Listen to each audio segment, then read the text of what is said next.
নির্বাচনের দোরগোড়ায় দাঁড়িয়ে বাংলাদেশের রাজনীতিতে শুরু হয়েছে এক নতুন সমীকরণ। পরিবর্তনের এই ঢেউয়ে এবার আলোচনার কেন্দ্রবিন্দুতে উঠে এসেছে বাংলাদেশ জামায়াত ইসলামী। একসময় যাদের রাজনীতিতে ভাবা হতো কেবল রক্ষণশীল মুসলিম সমাজের মধ্যেই সীমাবদ্ধ, আজ সেই জামায়াতই হয়ে উঠেছে অমুসলিম ও হিন্দু ভোটারদেরও আস্থার নতুন কেন্দ্রবিন্দু। এই পরিবর্তন দেখে রাজনৈতিক অঙ্গনেও নতুন করে প্রশ্ন উঠছে। এই পরিবর্তন কিভাবে জাতীয় রাজনীতিকে প্রভাবিত করবে তা ভবিষ্যৎ নির্ধারণ করবে।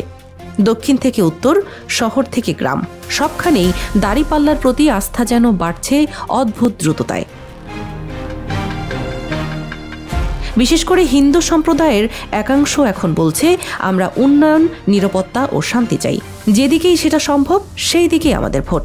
এই প্রবণতা স্থানীয় রাজনীতিকে অনেকখানি গতিশীল করে তুলছে। সম্প্রতি খুলনায় অনুষ্ঠিত হিন্দু সম্মেলনে এ পরিবর্তনের বাস্তব ছবি ধরা পড়েছে। জামায়াতের নেতারা সেখানে প্রকাশ্যে বললেন, জামায়াত এখন শুধু মুসলিমদের দল নয়, এটি বাংলাদেশের প্রতিটি নাগরিকের ন্যায্য অধিকার প্রতিষ্ঠার আন্দোলন। এই বক্তব্যের পর থেকেই রাজনীতিতে শুরু হয় তুমুল আলোচনা। রাজনৈতিক বিশ্লেষকরা বলছেন, এটি জামায়াতের ইতিহাসে এক অন্তর্ভুক্তিমূলক রাজনীতির যুগান্তকারী অধ্যায়। বাংলাদেশে মোট জনসংখ্যার প্রায় 10%ই সংখ্যালঘু, আর এই 10% ভোটার নির্ধারণ করে দেয় অনেক আসনের জয় পরাজয়। দীর্ঘদিন ধরে এই ভোটগুলো আওয়ামী লীগের ঘরে থাকলেও বর্তমান রাজনৈতিক বাস্তবতায় সেই চিত্র এখন দ্রুত বদলে যাচ্ছে।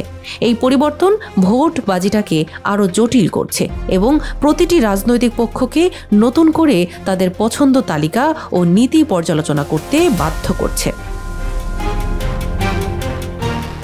আওয়ামী লীগের পতন আর রাজনৈতিক অস্থিরতার প্রেক্ষাপটে সংখ্যালঘু ভোটাররা এখন খুঁজছেন নিরাপত্তা, স্থিতিশীলতা আর অর্থনৈতিক নিশ্চয়তা। আর সেই জায়গাতেই তারা দেখছেন জামায়াতকে একটি বিকল্প রাজনৈতিক শক্তি হিসেবে। এই পরিবর্তন রাজনৈতিক সহমর্মিতা ও বাস্তববাদী নির্বাচনী দাবির ওপর ব্যক্তিগত বিশ্বাস ও ঐতিহাসিক আনুগত্যকেও ছাপিয়ে যেতে শুরু করেছে। জামায়াত এখন শুধু নিজেদের সংগঠন পুনর্গঠনেই সীমাবদ্ধ নয়, বরং তারা খুলে দিয়েছে সমর্থনের নতুন দরজা। তবে দলটির গঠনতন্ত্রে এখনও নীতি নির্ধারণ পর্যায়ে ভিন্ন ধর্মাবলম্বীর অংশগ্রহণ নেই। তবুও রাজনৈতিক বাস্তবতায় এই পরিবর্তনকে অনেকেই দেখছেন আদর্শগত বিবর্তনের সূচনা হিসেবে।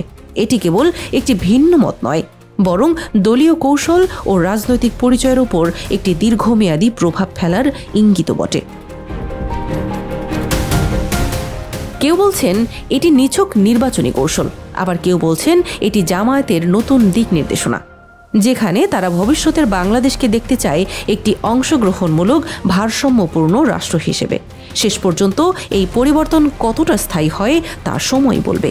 কিন্তু একটি বিষয় নিশ্চিত, জামায়াত ইসলামী আজ বাংলাদেশের রাজনীতিতেও এক নতুন অধ্যায়ের সূচনা করেছে, যেখানে হিন্দুরাও বলছেন, আমরাও চাই জামায়াতকে ক্ষমতায়। এখন দেখার বিষয়, এই ধারা রাজনীতির মূল কাঠামোতে কতদিন ধরে টিকে থাকতে পারে এবং তা কতটা গভীর পরিবর্তন আনতে সক্ষম হবে।